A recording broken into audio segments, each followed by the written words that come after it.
love with your eyes. I done fell in love. I done fell in love with your eyes. I done fell in love with your eyes. What's up, you guys? Welcome to my channel. In today's video, we're going to be doing a very quick install featuring Alipearl hair. This is their 99J 13x4 lace frontal unit, and the length is 22 inches. This is how the hair looks fresh up out the box. It had a really nice wave to it. I'm just going to be customizing the hairline. As you guys can see, the hairline is already plucked a little bit, but I'm just going to go in and continue to pluck just the front part of the hairline. This unit was for clients, so when I do have units for clients and stuff like that, I typically do not pluck how I would normally pluck, because I don't know if that would be the type of style my client would like, and I also would like for their wigs to last long. If you pluck out a very decent amount of it, you will get a natural hairline, but the wig will start shedding eventually. So I just did the plucking at a very minimum, and I completed that part, and then I did the same on the other side. Moving along, she's already braided down, so I'm going to be using Got2b to slick her edges back. This part is very important because when you are installing the lace and everything, the cap method and all that stuff, that is used to protect your edges. So if I was to go in and just, apply the glue right now, I'm pretty sure the glue will spread to her edges, and that will not be like a very good thing, because most people really don't know how to remove their lace installs properly. That's the reason why a lot of people tend to have their edges coming out. Yes, I'm going to be applying a cap as well, and this cap is actually a stocking, like a pantyhose. I prefer these caps because it's very, very, very thin, and I can see directly through, which helps with the glue placement. So if I can see her hairline, then I can see exactly where I need to place the glue without it, meshing into her hairline. I am taking my From Keeks Prep Me spray. This spray is like a primer for makeup. It's primer for hair. So in a makeup roller, you use primer to help your makeup last longer. This is the same concept. So I'm going to be applying that layer, and then I'm going to apply a thin layer of glue. And when you are applying this glue, make sure that you are spreading it out, making sure it's super thin so that it dries properly. If you were to just apply the glue and let it dry without spreading it, then it's going to dry and it's going to be like white residue. We do not want that, so make sure you are spreading that product properly. After that, I'm going to be using some foundation. With these type of caps, I do like to go like a shade darker because it is a white cap. The goal here is to make it look natural and stuff like that. So that's why I typically go in with her foundation shade or a little bit darker.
So here's the wig on her. I really love this color. The color was like everything. It was a perfect burgundy. Like, it wasn't too bright, it wasn't too cool.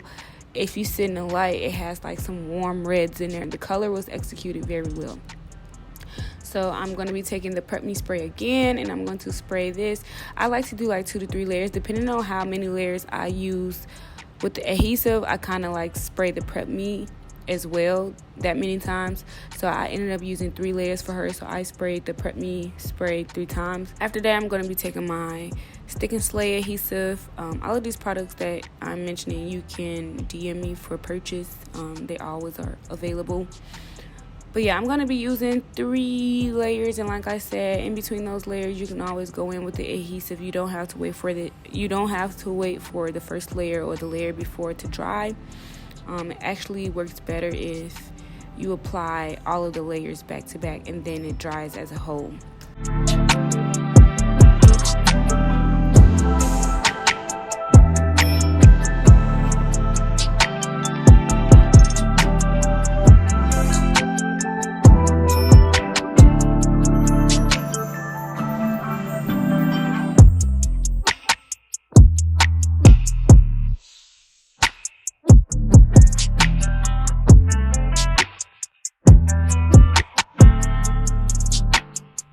Then I'm just going to be placing the hairline directly on the adhesive. One thing I will say is the hairline was already like customized, so that's like a good and bad thing. It's a good thing because of course you don't have to do much work, but it's also like a bad thing when you have customers who have, like, for example, I have a very round head, so my hairline just, it fits my round head. When companies create the hairline, it limits the type of hairline you have and stuff like that. So this hairline probably wouldn't work for certain people. Being that she has like an oval shaped head, it worked in her favor, but I'm sure for mine, if I was to install this wig on myself, it wouldn't work because my hairline is like super round. My head is super round, so it would be taking away a lot of my forehead, and it would look very wiggy on myself.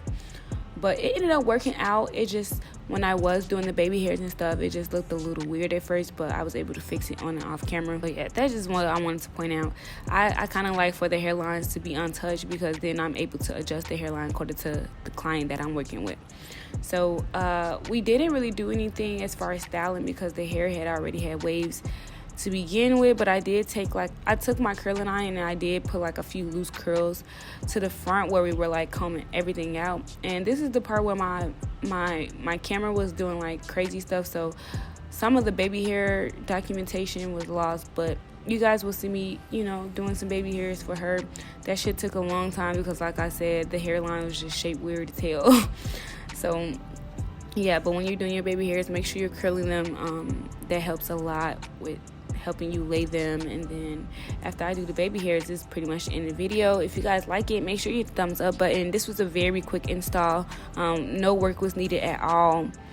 And yeah, I really liked it. Again, this hair is from Alipearl. I will be sure to keep you guys updated. I will check in with her for updates and stuff like that. But if you guys like this video, make sure you hit the thumbs up button, subscribe to my channel if you haven't already, and turn on your post notifications so that you're aware of when I post. And as always, I'll see you guys in my next one. Bye.